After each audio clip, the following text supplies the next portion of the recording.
Mister zero Krishnamurthy বলেছিলেন যে why waste your energy by conflict of any kind of psychological, physical or intellectual surface? Mister zero কৃষ্ণকে এমন একজন লোক যিনি নাকি লাইফ লেসন সম্পর্কে না খুব সুন্দর সুন্দর বই লিখেছে। তো ওনার খুব সুন্দর একটা থট যে তুমি তোমার লাইফে এমন কিছু নিয়ে কনফ্লিকশনে যেওই না যেটা নাকি তোমার টাইমটাকে ওয়েস্ট করে। আমরা অনেকেই অনেক রকমের সিচুয়েশনে ধর্ম নিয়ে মানুষের চিন্তাভাবনা নিয়ে আমরা সবসময় কনফ্লিকশনে যাই, মানে আমরা যেটা বুঝি সেটাই সব কিছু এরকম মনে করি। দেখ, শিল্পীরা শিল্প তৈরি করে আর শিল্পী তৈরি হয় একজন শিল্প তৈরি হয় একটা খুব সুন্দর বেসের উপরে। সেই বেসটা হচ্ছে গিয়ে একটা শিল্প দেখে পাঁচজনে পাঁচ রকম অভিব্যক্তি তৈরি করে। এমন হতেই পারে যে কোনো একটা সিচুয়েশান বা কোনো একটা ফ্যাক্ট সেটা তোমার কাছে একরকম আর পাঁচজনের কাছে আরেক রকম হতেই পারে।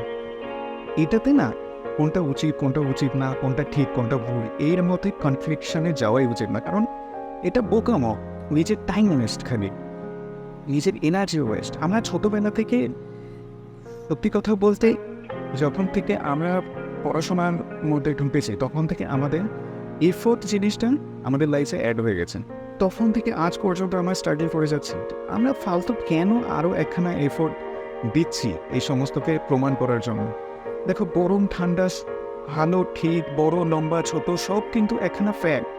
এই ফ্যাক্টকে তুমি কাউকে বোঝানোর নেই, কিংবা তোমার আলাদা করে নতুন করে কিছু বোঝানোর নেই। তুমি যেটা জানো সেটা বোঝো। তুমি যেটুখানি তোমার জন্য বুঝেছ সেটুখানি অ্যাকচুয়ালি সত্যি। বেদে বলা আছে যেমন দৃষ্টি তেমন সৃষ্টি, অর্থাৎ তুমি যেরকম দেখছো সৃষ্টিটা সেরকম, আরেকটা মানুষ যেরকম দেখছে সৃষ্টিটা তার কাছে সেরকম। আমরা কেন জোর করে কাউকে বোঝাতে চাই? এই ফালতু এই সমস্ত জিনিসের টাইম ওয়েস্ট করো না, নিজে বোঝো। সবসময় মনে রেখো যে তুমি যেটা বুঝছো সেটা থেকে কিছু ভালো কিছু শিখছো কিনা, ব্যাস, দ্যাটস অল ফর ইউ। সৃষ্টিকে চেঞ্জ তুমি করতে পারবে না, তুমি নিজেকে চেঞ্জ করো, সৃষ্টি নিজে থেকেই চেঞ্জ হয়ে যাবে।